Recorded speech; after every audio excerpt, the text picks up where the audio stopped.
Dramatically perched on an outcrop along Scotland's north-east coast, Dunnottar Castle was once one of the most important medieval castles in Scotland.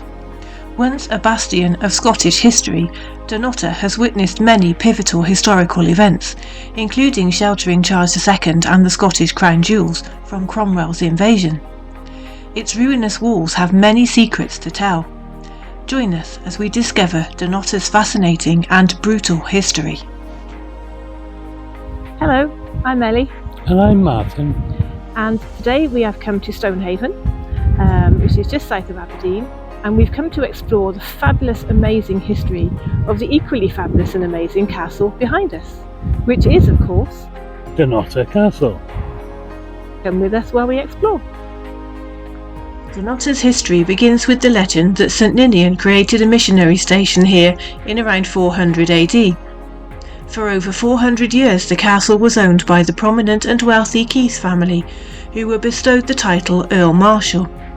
Its story ends when they joined the Jacobite cause and were forced to forfeit their estates, including Dunnottar, in the 1700s. The castle fell from use and was dismantled, its roofs, floors and furnishings sold off to the highest bidder.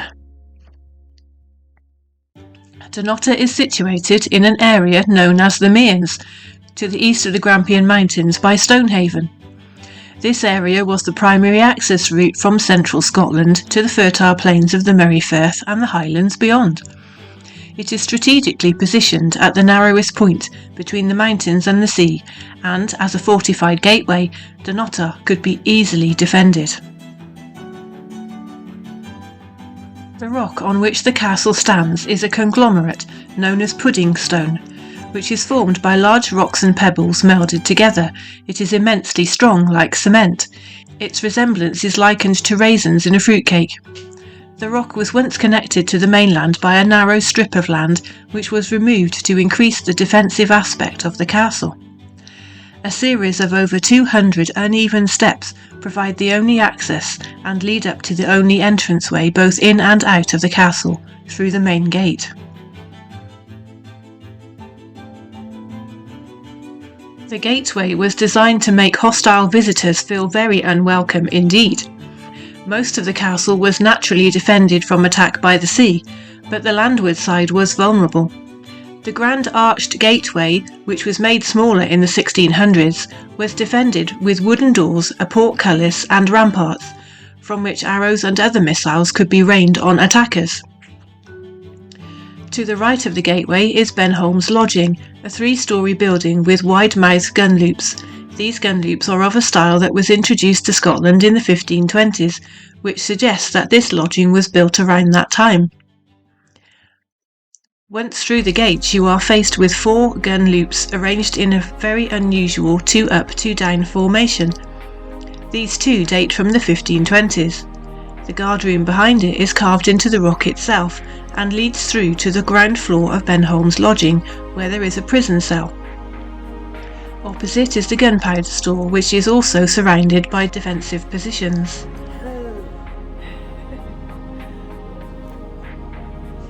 The ticket booth is here. It's not until this point that you need to pay to enter the castle.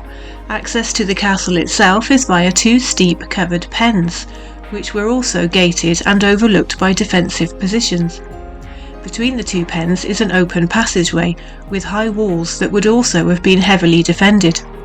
I think it's fair to say that any intruder trying to gain access to the castle would have found his path incredibly difficult.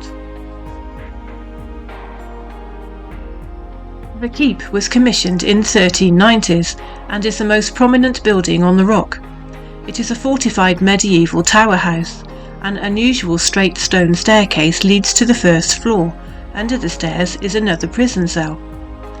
The kitchen is now on the ground floor, having been moved there from upstairs when the adjoining storehouse was built.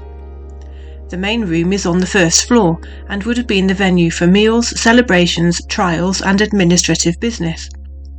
The original kitchen was converted into a private chamber, but the original kitchen fireplace is still there. A spiral stair led to the upper floors where the master bedroom and other chambers would have been. A square cap house at the top gave access to a patrolled parapet walkway. The storehouse sits between the keep and the smithy. It is a simple two-storey building with a vaulted ceiling on the ground floor. The service staff would have lived upstairs.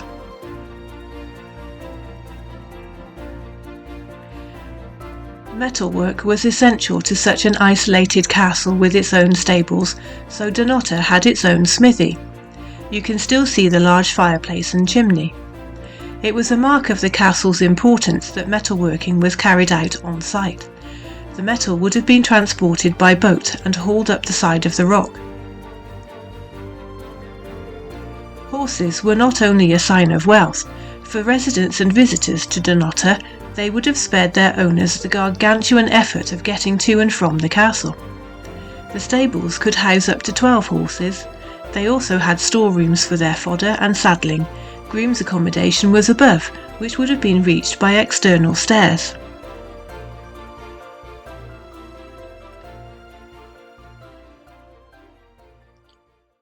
At the centre of the site are the ruins of a comfortable two-storey house. This may have been Waterton's lodging. Waterton was a close associate of the 7th Earl Marshal. However, the style of house suggests that it was built in around the 1570s, which in turn suggests that it may have originally been the home of the 4th Earl's eldest son and his wife. It would have had 2 main rooms on the ground floor and 2 rooms upstairs. The levels were linked by an attractive circular stair tower with a square cap house on the top.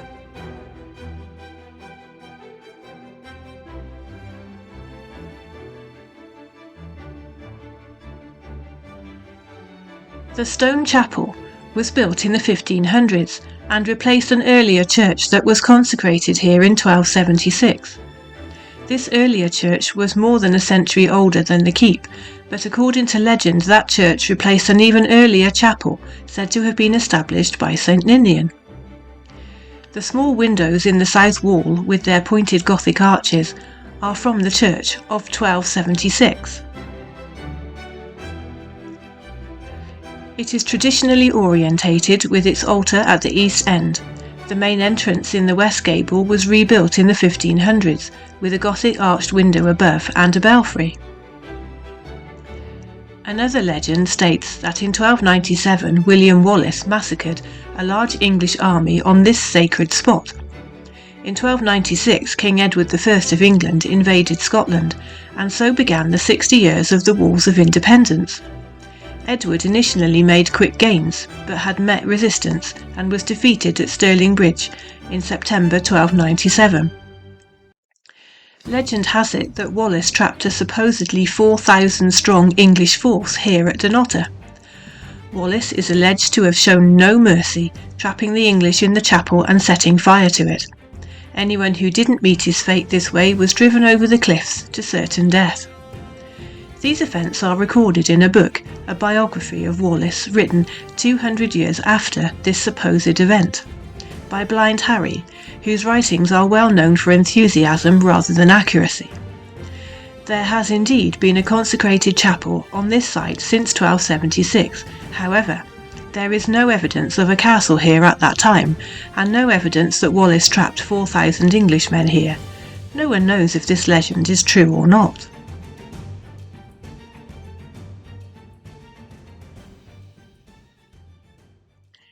Between the chapel and the stables is an enclosure which was used to bury the dead. There is only one grave marker which survives, and it reads, "A bairn of 9 years lies here," giving the date 1685. This date coincides with the Whig prisoners who were held here. It's thought it may be linked to that event, which we will tell you about later.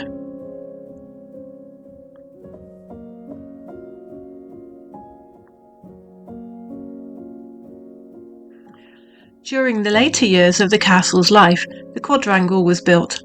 It consists of 3 ranges of residential buildings organised round a courtyard.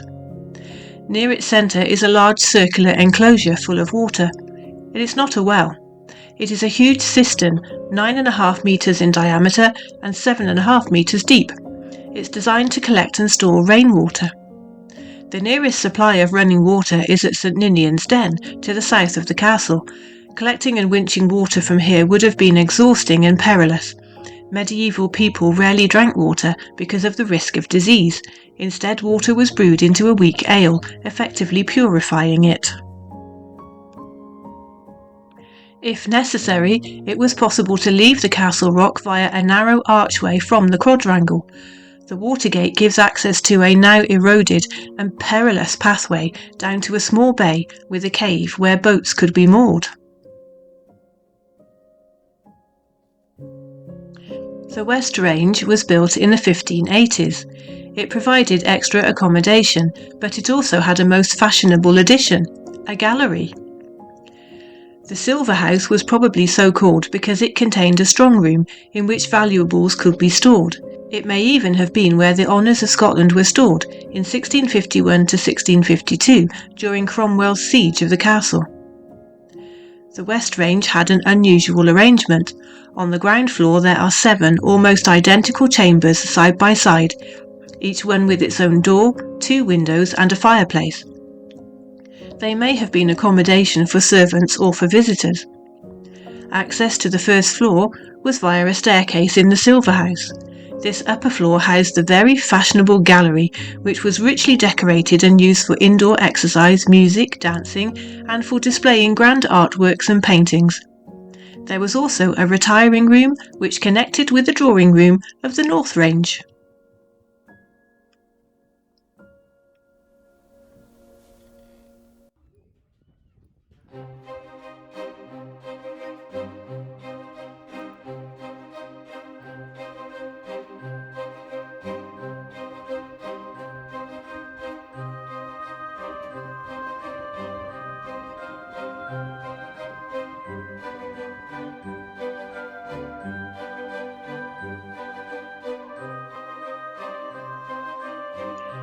Up the Great Stair are the more prestigious rooms. The dining room, an expansive room with large windows on both sides and a great fireplace, meant the Earl could entertain on a grander scale than the hall in the keep would have allowed. It had a retiring room with a latrine and a gun loop. The drawing room was restored by Lady Cowdray in the 1920s with refurbishments designed to commemorate the 8-month siege of the castle by Cromwell's army in an attempt to steal the honours of Scotland. The carving above the fireplace pays tribute to George Ogilvy and his wife Elizabeth Douglas and Anne Lindsay, who played key roles in preserving the honours. In the early 1600s, the East Range was completed and provided the Earl and Countess with their own suites on the upper floor. The Countess's suite would have been very comfortable with an outer receiving room, a private bedroom and a closet. There are 2 windows overlooking the quadrangle and a curious secondary access via an external stone stair at the east end of the chapel, which presumably connected her to her chambers via a timber gantry. Given that the Countess eventually eloped with her long-term lover Sir Alexander Strachan of Thornton, taking with her much of the Earl's wealth, could this staircase have been his secret access to her chambers?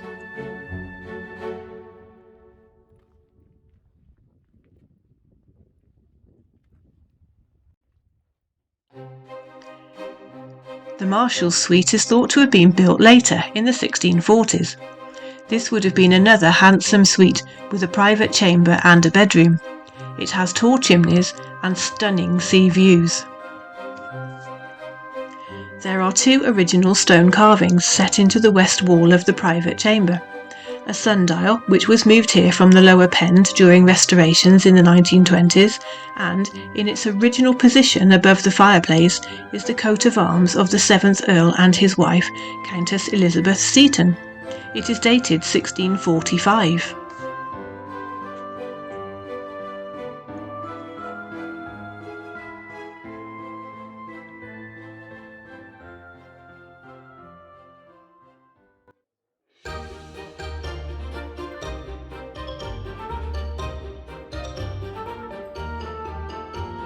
Below the dining room was the great kitchen. It needed to provide lavish and grand dinners.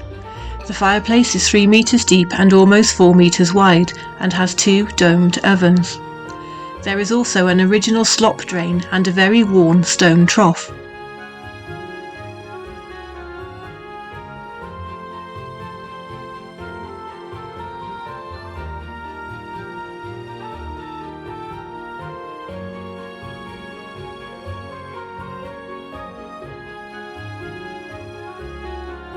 Opposite the kitchen were the storage cellars and a sequence of 3 rooms.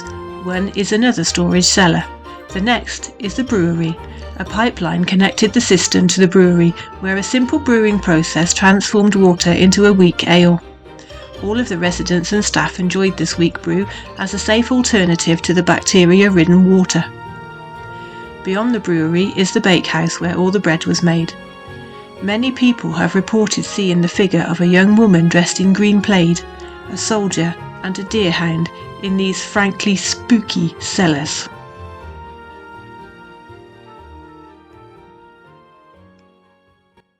The Whig's Vault sits below the Marshal Suite and is the site of Dunnottar's most shameful episode.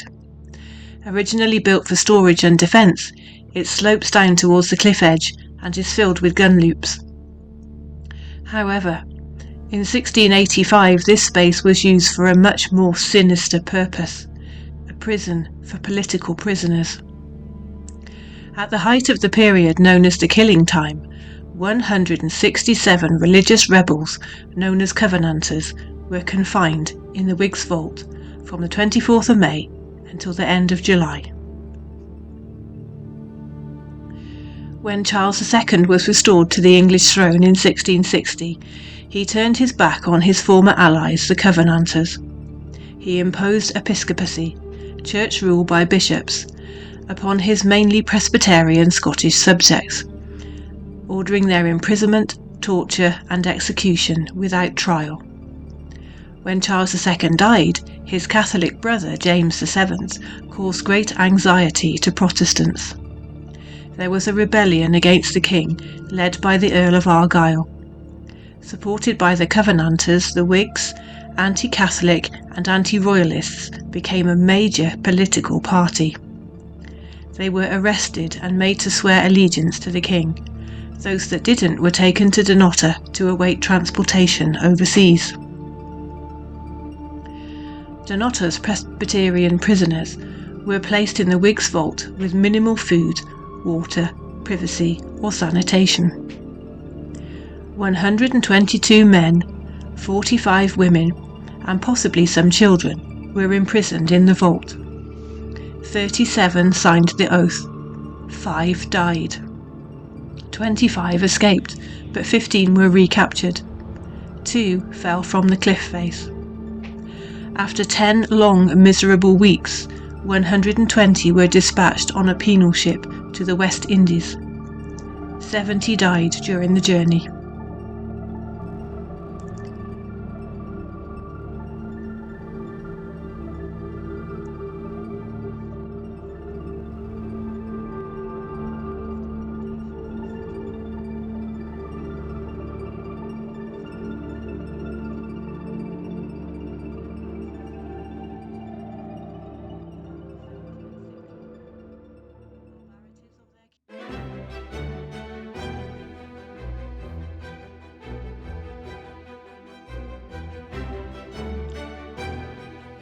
As you go towards the exit, take the path through another short pend and you will come to the top floor of Benholm's lodging.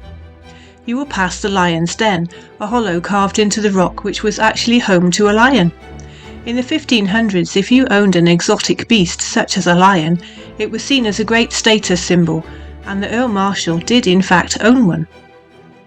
However, his Countess ordered it to be destroyed as it kept her awake during the night. He is said to have responded by acquiring a bear called Blackbeard, whom he trained to offer him his paw. Benholm's lodging was probably built for James Keith of Benholm. He certainly lived there. Designed specifically to fit the rock, it is rhomboid in shape and has some fearsome defences in its lower floors, which were designed to guard the castle's main entrance. Its upper floors were by contrast a comfortable dwelling. The top floor houses an exhibition of the castle's history and a scale model of the castle itself. There are also photographs of coins dating to various periods that have been found in the castle and its grounds. Outside you will see an arched doorway covered with an iron grille. This secondary entrance to the castle is known as Wallace's Postern. We told you earlier the story of William Wallace holding an army of English soldiers here and burning them in the chapel in 1297. This postern is said to have been the entrance that Wallace used to gain access to the castle. However, there is absolutely no evidence at all that a castle existed here at the time, so this story is almost certainly a myth.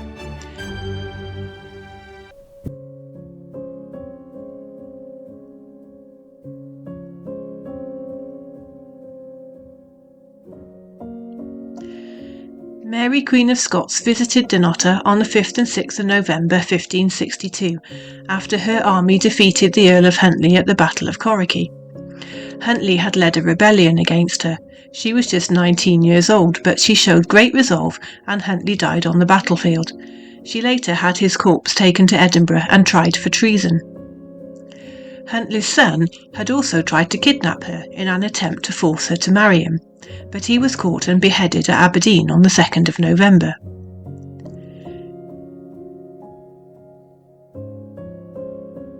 Two years later, she returned to spend another 2 nights at Dunnottar, in September 1564.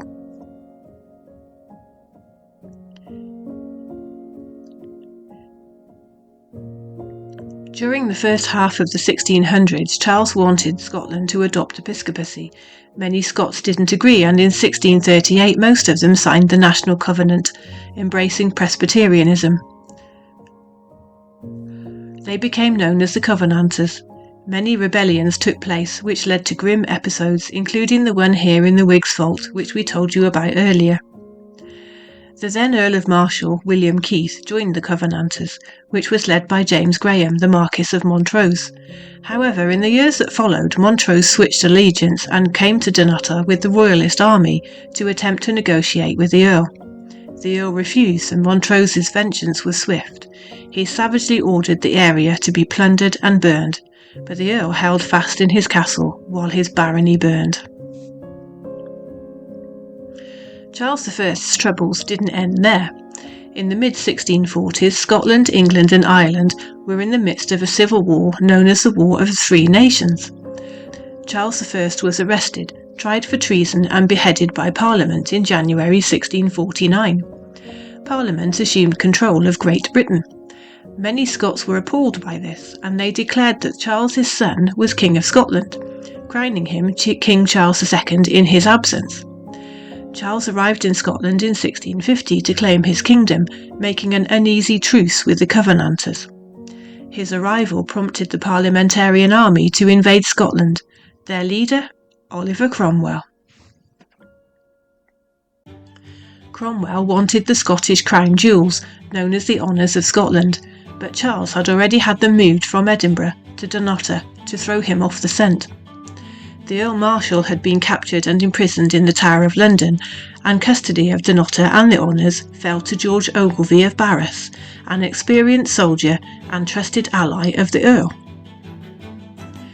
Cromwell came to Dunnottar, but the Parliamentarians lacked the firepower to take the mighty castle by force, so they intercepted supplies to the castle. As winter set in, food became short, and desperate missions to gather food had to be undertaken. Months went by. Cromwell's army had conquered the rest of Scotland, but Dunnottar stood alone, undefeated. The heavy artillery finally arrived, and the castle endured 10 days of gunfire and bombs. They surrendered, but the honours had already been saved, secretly lowered down the side of the castle rock, collected by an incredibly brave serving woman, and smuggled to a nearby church where the minister and his wife hid them. They remained there until 1660, when Charles II was restored to the throne in England. The drawing room, which we showed you earlier, was refurbished in the 1920s and has an inscription above the fireplace honouring those who saved the crown jewels from Cromwell's hands. The downfall of Dunnottar starts with the Earl's support of the Jacobite cause, the so-called Glorious Revolution which ended the Catholic monarchy. The Earls were loyal Jacobites and fought for the cause at the crucial but indecisive Battle of Sheriff Muir in November 1715. On the 30th of January 1716, they escorted Prince James, their would-be king, to Montrose, where he boarded a ship to France. He never returned. Their involvement in the Jacobite cause meant that the Earl had to forfeit his estates. By now, Dunnottar had been in the Keith family for over 400 years. The castle fell from use and was dismantled. Its roofs, floors and furnishings were sold. In 1919, the castle was bought by Weetman Pearson, 1st Viscount Cowdray, who was instrumental in preserving the castle as we see it today. Well, I hope you've enjoyed your little tour of Dunnottar Castle. Interesting place. Fabulously interesting place, amazing history. And the scenery, Scenery is just amazing too. It's completely inaccessible though if you can't walk or climb up and down very uneven cobbled steps, then it isn't for you. But it is a fabulous, fabulous place to explore, and I'd recommend it to anyone. Certainly would. It's good. Thank you for watching. Take care. Bye bye now. See you next time. See you later.